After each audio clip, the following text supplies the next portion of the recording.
Sekarang kita memasuki kelompok yang ketiga, yaitu isim jamak. Isim jamak adalah isim yang jumlah bilangannya lebih dari 2. Ya, namanya saja jamak, ya sudah menjadi bahasa kita.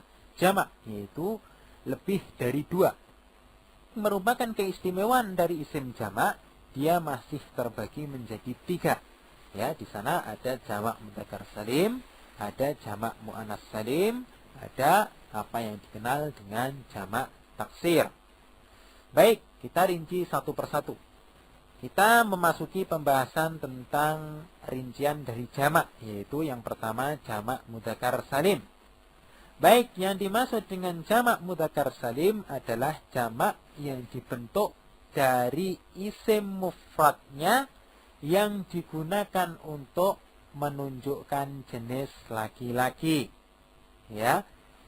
Jamak mudzakkar salim ini sekali lagi jamak yang dia dibentuk dari isim mufradnya yang dia digunakan untuk menunjukkan jenis laki-laki.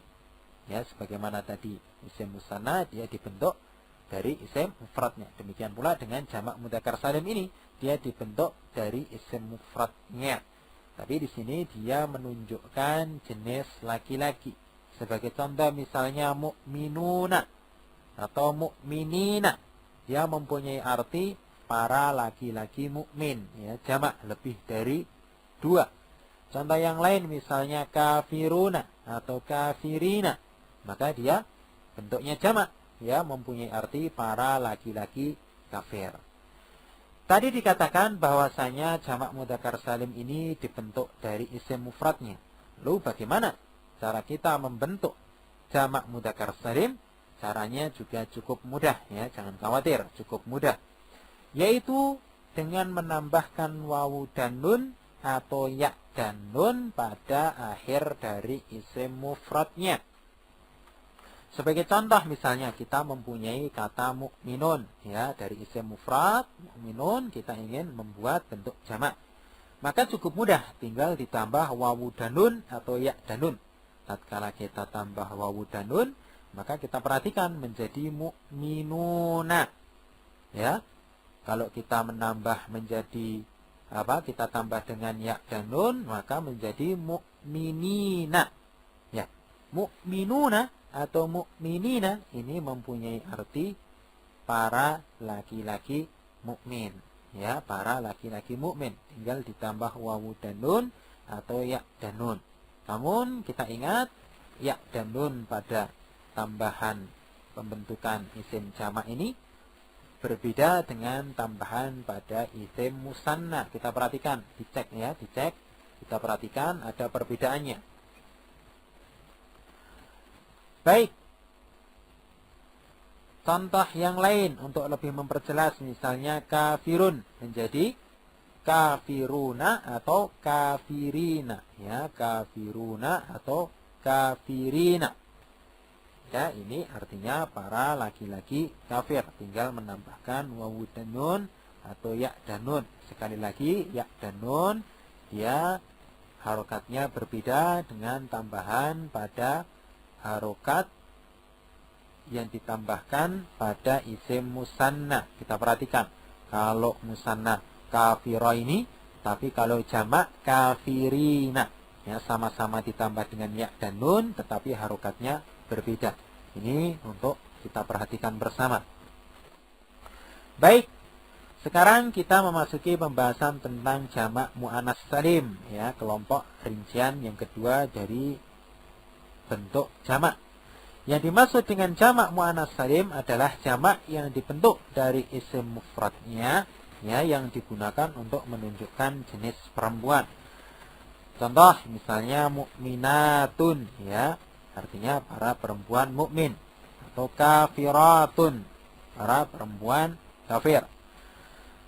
Baik, sebagaimana dari definisi yang telah disebutkan bahwasanya jamak muannas salim juga dibentuk dari isim mufradnya. Sekarang bagaimana pembentukan dari isim mufradnya untuk menjadi jamak mudzakkar, untuk menjadi jamak muannas salim? Caranya juga cukup mudah, yaitu bahwasanya jamak mu'annas salim dibentuk dari isim mufradnya ya dengan menambahkan alif dan ta. Ya, caranya cukup praktis dengan menambahkan alif dan ta.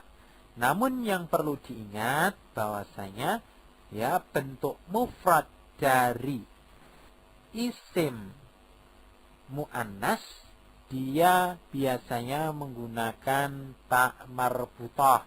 Maka yang perlu kita perhatikan pertama-tama pada isim mufradnya kita hilangkan dahulu ta marbutah, baru kemudian ditambah dengan alif dan ta. Contohnya misalnya kata mukminatun ya, mukminatun. Mukminatun mempunyai arti seorang perempuan mukmin. Kita ingin menjadi bentuk jamak yang mempunyai arti para perempuan mukmin. Bagaimana caranya? Caranya cukup mudah, yaitu pertama kita buang ta marbutahnya ya menjadi mukminun. Baru kita tambah dengan alif dan ta sehingga menjadi mukminatun. Ya. Contoh yang kedua kafiratun, kita buang ta marbutah, baru kemudian kita tambah alif dan ta ya menjadi kafiratun. Baik, kami kira sudah dapat dipahami. Sekarang kita memasuki kelompok yang ketiga, yaitu jamak taksir. Yang dimaksud dengan jamak taksir adalah jamak yang berubah dari bentuk mufradnya. Jadi jamak taksir ini dia tidak mempunyai pola. Berbeda dengan jamak mudzakkar salim atau jamak muannats salim, ada polanya. Kalau jamak mudzakkar salim mudah ditambah wawu dan nun atau ya dan nun. Kemudian kalau jamak muannats salim tinggal ditambah alif dan ta. Tetapi jamak taksir di sini dia berubah dari bentuk mufradnya. Bagaimana kita mengetahuinya atau cara membuatnya? Maka mau tidak mau harus melihat kamus. Ya, harus melihat kamus. Ya, nanti insya Allah akan dijelaskan bagaimana cara membuka kamus. Ya, yang jelas jamak taksir di sini dia diketahui dengan membuka kamus. Misalnya, kita ambil contoh. Kata rasulun yang mempunyai arti seorang rasul. Nah, rasulun di sini bentuk jamaknya bukan jamak mudzakkar salim, tetapi jamaknya adalah jamak taksir, yaitu rusulun yang mempunyai arti para rasul. Kita perhatikan, bentuknya berubah, ya, tidak ada pola tertentu. Contoh yang lain, misalnya baitun yang mempunyai arti rumah. Bentuk jamaknya ternyata buyutun. Dia berubah dari bentuk mufradnya yang mempunyai arti rumah-rumah. Demikian pula kitabun. Ya, bentuk jamaknya adalah jamak taksir. Ya, yaitu kutubun. Artinya buku-buku atau kitab-kitab. Contoh yang lain misalnya ustadun. Ya, bentuk jamaknya adalah asatidu. Ya, berubah ya, sangat jauh perubahannya. Baik, itu tentang jamak taksir.